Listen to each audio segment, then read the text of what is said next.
damn, Some damn things are powerful. fundamentally broken. Okay, we're into our next game. So, yeah. Oh yeah, so we got it. We have Ritvik, we have Saurabh. Yeah. So to get into this game, guys, you know the names are top. The legal birth names are up top, but it's basically McChutney versus Yipper. Coming out here, Yipper is playing his Captain Falcon, while McChutney starting out with the March, leaving his main in the back. So now this is a very interesting matchup. I'll give you some background on these players, Hans. Okay. Yeah, I was about to ask that. So Yipper has been a yearly up-and-coming player, I would say, from Hyderabad. He had a really good showing. He was in a bunch of exhibition matches last year, and it's very exciting to see what he's doing this year. But McChutney is like the front runner talk. So McChutney used to have a really dominant streak in Bangalore. He's one of our best players. And lately, in the last few weeks, a couple of other players have come up on top of him. So the big guns are present at DreamHack. The big guns. Yeah, no, there's a lot of big guns. We have pretty much everybody in the top, like 7 or 8, have come to DreamHack, which prove that they are the best.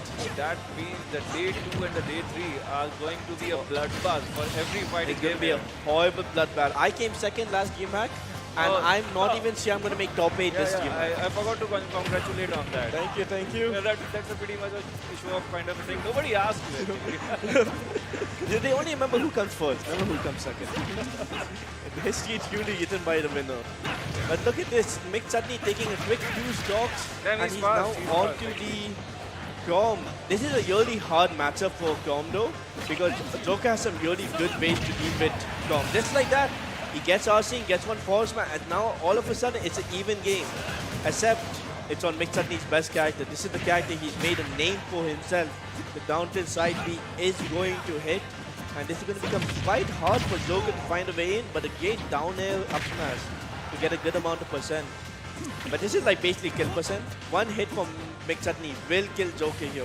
And look how scared Ripper is staying in seal, trying to find a way out. And he just doesn't really know what to do. And he kills himself. He accidentally air dodge too low and he could not make it back to stage. So, 7 years of smash and you end up killing yourself. It happens a lot, the self-destruct. In fact, there's a player, the player who won DreamHack last year, AJ, is so known for accidentally killing himself that it's called an AJ moment in our community. Okay.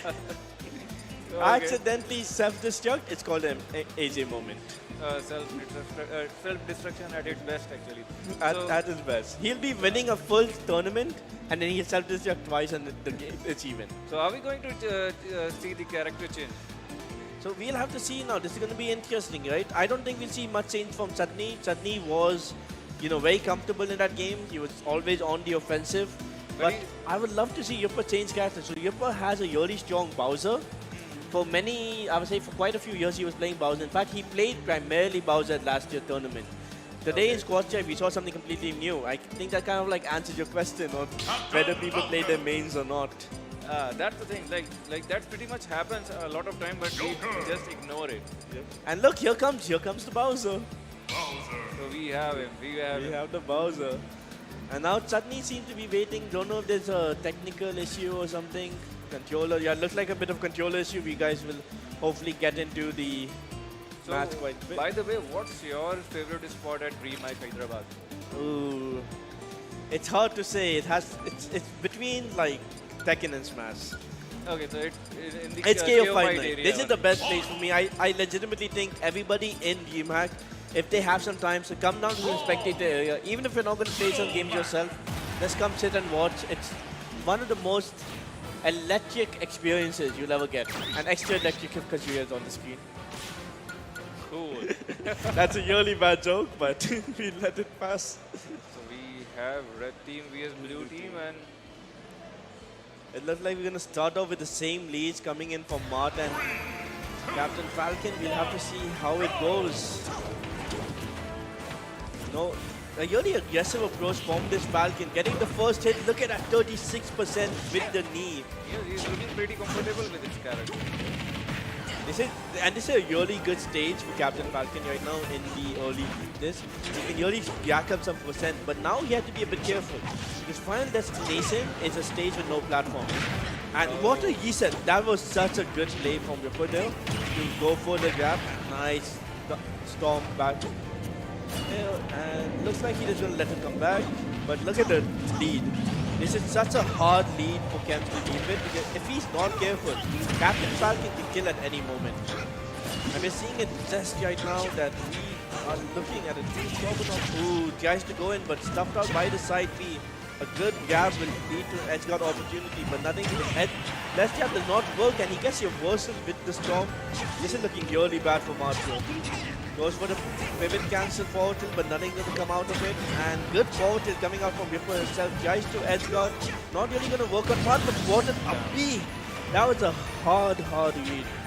And like, look at this, he now has a lead. He just had to find a way to maybe kill this Grom or get a bit of percent. And no, that's a great forward smash coming out from Grom, dealing with pretty much all the damage. It took forever for that to load in, but looking pretty good. Joker's going to start with some early percent, getting 29, 39 into it. And this is looking pretty good. Let's him back. And this is getting so much value of this gap. Tom really can't find a way to land. He doesn't have the platform to get off. And it's really dangerous for him to use out the edge combo breaker in these situations. Good grab though coming out is going to lead to some percent. And Yupper maybe feeling a bit too comfortable pressing counter, hoping that Kemp will hit into him. But ooh, that forward smash, dash back forward smash is going to take another stock. And now this is like the best position you've seen Yupper in here. Better than the previous match. Much better. And like now this may be like Lil Mac's best stage, but like he has 2 stocks. And one of those stocks is Bowser. There's a very good chance Yupper can take this game and take it to a game 3. Gets a good grab and this will be a lot of percent. So what do you say? Are we going to see the final match? We might. This might be it. This is really hard for Lil Mac to come back. Most of the time Lil Mac is a character that's really good on the ground but really bad at recovery. And this is now where it gets really dangerous. Oh! He up smashed! And that is going to finish it. Taking it to a game 3. What an ending. We need an instant replay of that if we have one. That's a hard hit. Up smashing Lil Mac into oblivion. What do you think about that match, Hans? How do you like Smash? Yeah, I'm like pretty much enjoying it. So like the hard hit smash is a must-do thing actually. Oh, yeah. Like, at times you won't be able to react, and the risk-reward ratio, what I can see, is too much. It's too much. I mean, yeah, there's some characters that are really strong, but like a lot of it was caught in the beginning, getting that early lead with Falcon, getting that early stock, allowing him to, once you like, okay, yeah, you got into your last stock versus Lil Mac on his best stage, but he was one hit away from that. So is there no character change from Yet Zoro? we got able to capitalize off it. Yeah, looks like they're both going back to the same characters. This is a pretty much like decent lineup, and he's very much comfortable with it. So and he's looking confident. He's backing himself. He can do it from here. We're looking at, Then I we think can- there's a slight change in the order. It looks like Crom is coming out first for Sawyer. Yes, he want to dominate from the first match itself. Yeah, I like this matchup a lot more for Sawyer here because Crom can deal with Falcon's pressure a tiny bit better than Mark can.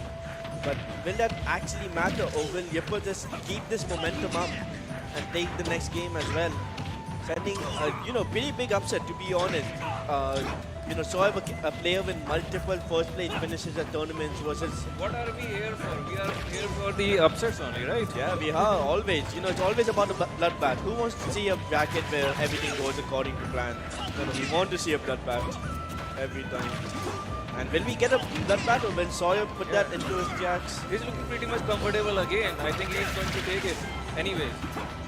Hopefully, right now it's looking pretty even. Only 20% between the both of them.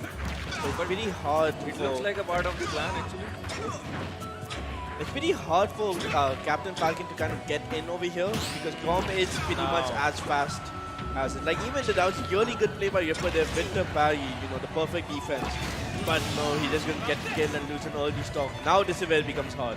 It's a do or die situation. This is do or die basically. If he loses too much percent, even if he doesn't die, if he takes too much damage here, he's gonna be in a world of hurt. He needs to essentially kill Grom right now without taking any more damage, and then kill Mart as well without taking more damage, or he's in big trouble. And this is not looking too good. Sawyer playing a perfect game here, making Grom look like it's impossible to deal with him. Ooh, that could have been dead. The tables have been turned actually. Yeah. A tiny bit of like good gate counter though. This is what I was talking about earlier, where like Joker has some great tools to deal with Chrome.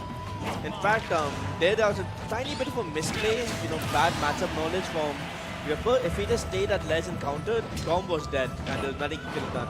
But now it's back to Ripper's main. Can he make it work?